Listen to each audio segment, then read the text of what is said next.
नमस्कार दोस्तों, स्वागत है आपका हमारे YouTube channel daily GK dose में। आज है 26 जून और 26 जून से करंट अफेयर्स कितने भी इंपॉर्टेंट क्वेश्चंस हैं हम लोग अपने सेशन में डिस्कस किया जाएगा। वीडियो शुरू करने से पहले ध्यान रखिएगा, मैं बता दूं आपको कि वीडियो को पूरा देखिएगा ताकि हर क्वेश्चन का डिटेल एक्सप्लेनेशन आपको समझ में आए, जिससे आगे चल के प्रॉब्लम ना हो।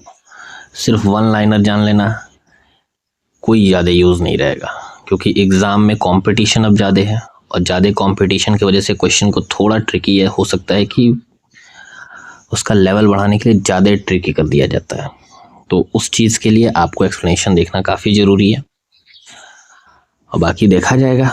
शुरू करते हैं, पंचायत नहीं करते हैं। क्वेश्चन था कल का हम लोगों का, माझी वसुंधरा अभियान 6.0 किस राज्य सरकार द्वारा पर्यावरण संरक्षण हेतु शुरू किया गया है? Which state government launched the माझी वसुंधरा अभियान 6.0 for environmental sustainability? ऑप्शंस हैं आपके गुजरात, महाराष्ट्र, कर्नाटक या मध्य प्रदेश। तो माझी वसुंधरा अभियान 6.0 ये महाराष्ट्र राज्य सरकार ने शुरू किया है। तो ऑप्शन नंबर बी करेक्ट है इस क्वेश्चन का।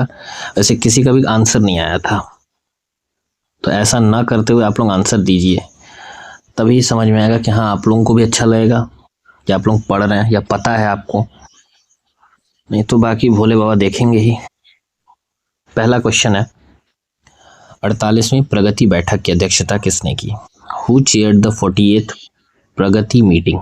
ऑप्शन है आपके राजनाथ सिंह, नरेंद्र मोदी, अमित शाह या निर्मला सीतारमन।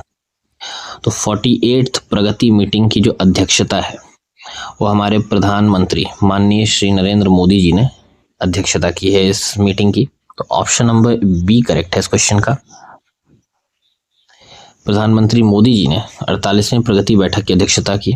इस बैठक में खनन, रेलवे, जल संसाधनों से जुड़ी प्रमुख परियोजनाओं की समीक्षा भी की गई है। पीएम ने राज्यों से अनुरोध किया कि वे दूरस्थ और आकांक्षी जिलों में स्वास्थ्य ढांचे को तेजी से विकसित करें। नेक्स्ट क्वेश्चन है, इंटरनेशनल पोटैटो सेंटर का साउथ एशिया रीजनल सेंटर कहाँ स्थापित किया जाएगा? Where will the South Asia regional centre of the international potato centre be established? Option हैं आपके शिमला हिमाचल प्रदेश, पटना बिहार, सिंगना आगरा उत्तर प्रदेश या भोपाल मध्य प्रदेश। तो इंटरनेशनल पोटैटो सेंटर, इसका south Asia regional centre Bharat के सिंगना आगरा उत्तर प्रदेश में स्थापित किया जाएगा। ऑप्शन नंबर सी करेक्ट है इस क्वेश्चन का।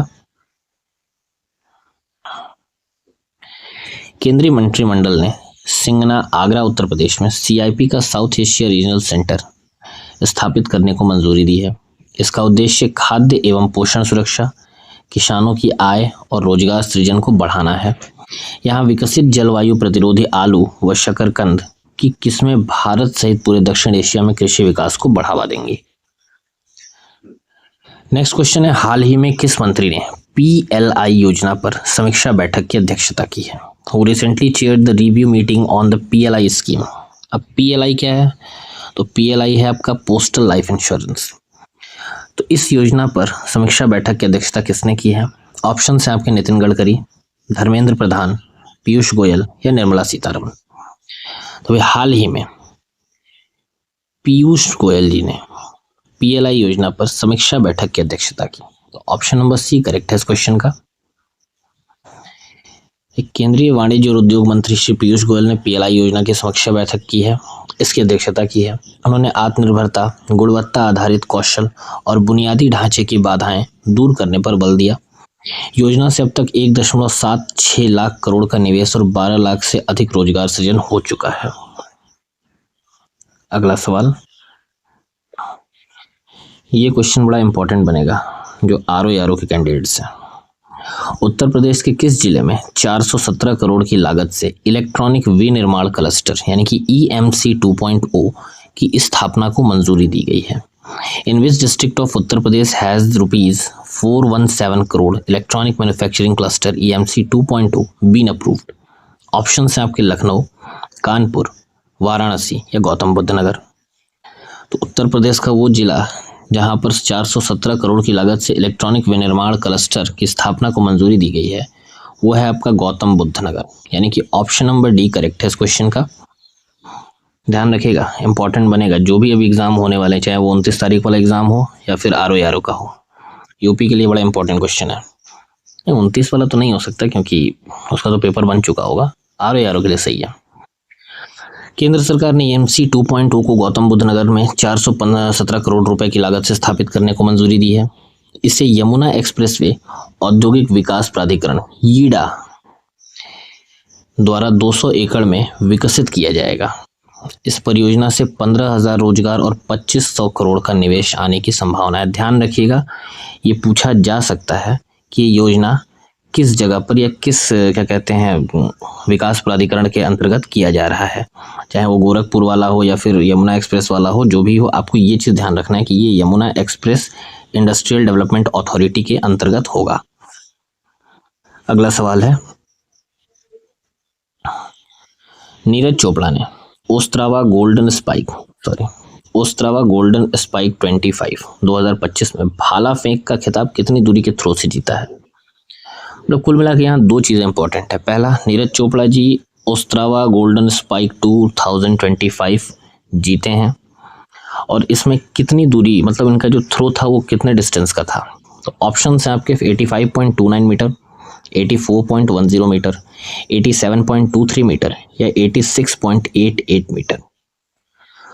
तो नीरज चोपड़ा जी ने ओस्त्रावा गोल्डन स्पाइक 2025 में जो भाला अपना फेंका है उसकी दूरी थी 85.29 मीटर, यानी कि ऑप्शन नंबर ए करेक्ट है इस क्वेश्चन का।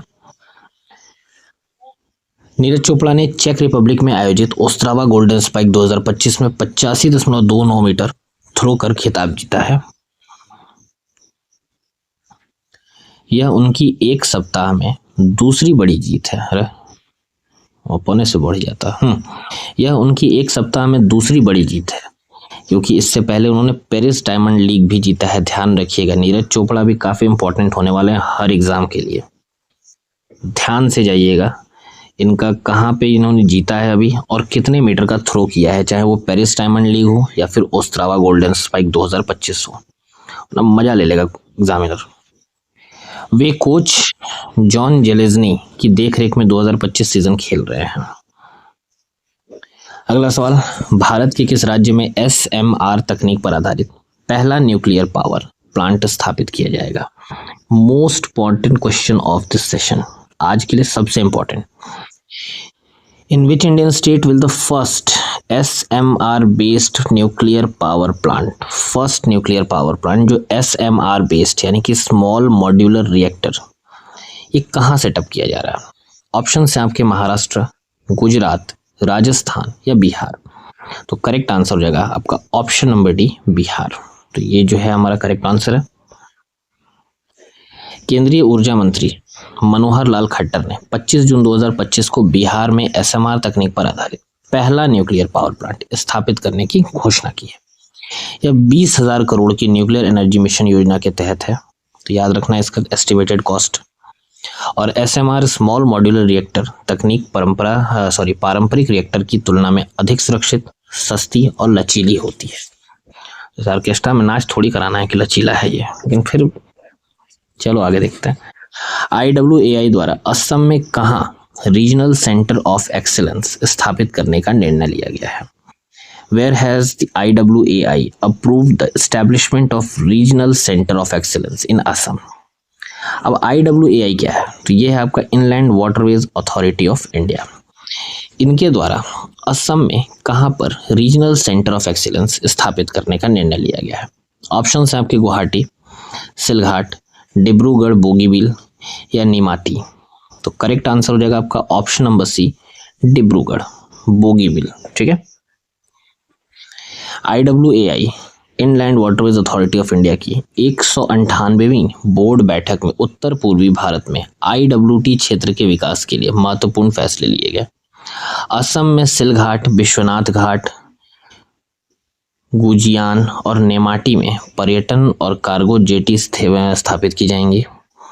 बोगीबील, डिब्रूगढ़ में रीजनल सेंटर ऑफ एक्सीलेंस स्थापित किया होगा, जिसकी प्रशिक्षण क्षमता 5,396 प्रतिभागियों की होगी। ये तो क्वेश्चन का बात था, लेकिन इस वाले पॉइंट को आप लोग बड़ा ध्यान रखिएगा, घुमा सकता है, क्योंकि इसी मीटिंग में इस चीज़ों पर भी ध्यान दिया गया है। सिलघाट, विश्वनाथ घाट, गुजियान और नेमाटी में पर्यटन और कार्गो जेटी स्थापित किए जाएंगे। अगला सवाल है, कॉन्व एक्सरसाइज 3 2025 नामक वैश्विक परमाणु आपातकालीन अभ्यास की मेजबानी किस देश ने की है? Which country hosted the Convex 3 2025 global nuclear emergency drill? Option है आपके ऑस्ट्रिया, फ्रांस, जर्मनी या रोमानिया। करेक्ट आंसर है आपका ऑप्शन नंबर डी, रोमानिया।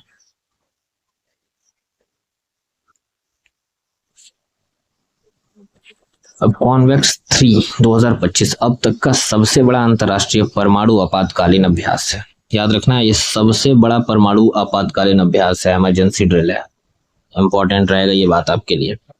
इसे IAEA यानी कि इंटरनेशनल एटॉमिक एनर्जी एजेंसी के नेतृत्व में रोमानिया ने आयोजित किया है।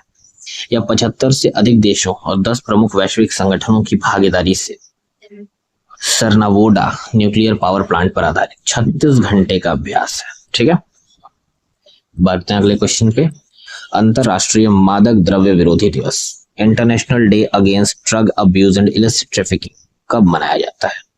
ऑप्शन है आपके 25 जून, 26 जून, 1 जुलाई या 30 जुलाई। तो international day against drug abuse and illicit trafficking ये 26 जून को मनाया जाता है। तो ऑप्शन नंबर बी करेक्ट है इस क्वेश्चन का। 26 जून 2025 को अंतरराष्ट्रीय मादक द्रव्य विरोधी दिवस मनाया गया।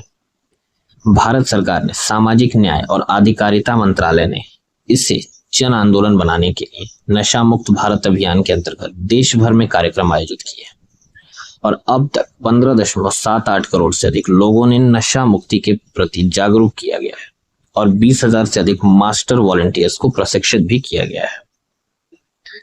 अगला सवाल है, लास्ट सवाल हमारा, खेलो इंडिया यूनिवर्सिटी गेम्स 2025 की मेजबानी किस राज्य द्वारा की जाएगी? Which state will host the Khelo India university games 2025? Option है आपके गुजरात, राजस्थान, उत्तर प्रदेश या असम। तो खेलो इंडिया यूनिवर्सिटी गेम्स 2025 की मेजबानी राजस्थान करने जा रहा है। अब इंपॉर्टेंट इसलिए बन रहा है क्योंकि राजस्थान पहली बार करने जा रहा है। यहाँ देखिए लिखा हुआ for the first time in Rajasthan. तो खेल मंत्री डॉक्टर मनसुख मंडाविया ने घोषणा की है कि खेलो इंडिया यूनिवर्सिटी गेम्स 2025 का आयोजन राजस्थान में नवंबर 2025 में होगा। पूर्णिमा यूनिवर्सिटी और राजस्थान यूनिवर्सिटी इस बार संयुक्त मेजबान होंगे, जॉइंट होस्ट होंगे। प्रतियोगिता में 200 से अधिक विश्वविद्यालयों और 4000 से अधिक खिलाड़ी भाग लेंगे और 20 से अधिक खेल विधाएं शामिल होंगी। तो ये थे आज के टॉप 10 करंट अफेयर्स। सेशन अच्छा लगा हो ऐसा ही उम्मीद करूंगा मैं, और आपका सपोर्ट बना रहे इसलिए कम से कम वीडियो को शेयर करिएगा, लाइक करिएगा, कमेंट करिएगा, चैनल को सब्सक्राइब जरूर करिएगा, अपने हर दोस्तों तक पहुंचाइएगा ताकि जिसको जरूरत है वो देख सकें। मुझे ये नहीं पता है क्या कि हर जो भी करंट अफेयर्स की क्लासेस चलती हैं सब पढ़ाते होंगे, ऐसा थोड़ी है कोई खराब पढ़ाएगा। बट मेरा पर्सपेक्टिव यही रहता है कि मैं जिस एग्जाम की तैयारी करा हूँ, जिस एग्जाम को लेकर मैं चला हूँ, जिसके बारे में A to Z मेरे को पता हो रहा है, उसके हिसाब से क्वेश्चन को बनाऊं। तो प्रयास यही रहता है कि अच्छा से अच्छा कंटेंट दे सके। बाकी आप लोगों के ऊपर है कितना सपोर्ट मिल पाता है हमें, क्योंकि आप लोगों से हमारी पहचान होगी। अब है हमारा क्वेश्चन ऑफ द डे। तो भारत का पहला अखिल भारतीय घरेलू आय सर्वेक्षण यानी कि all India household income survey किस वर्ष शुरू किया गया था? ये आपका होमवर्क का क्वेश्चन है। इसका आंसर आप लोगों ने कमेंट बॉक्स में करना है और कमेंट बॉक्स में जरूर कुछ ना कुछ लिखिएगा। अब इसका मतलब ये नहीं गरिया दीजिएगा, आंसर से रिलेटेड कुछ भी लिखिएगा। गलती हुआ तो हुआ, कौन सा हम ब्रह्मा जी हैं कि श्राप दे देंगे गलती हो गया है। तो आंसर जरूर आप लोग टाइप करें, कमेंट करें। बाकी पढ़ाई करते रहिए, पेपर है 29 तारीख को, फिर जुलाई में है, तो लगे रहिए जितना हो सकता है। तब तक के लिए धन्यवाद।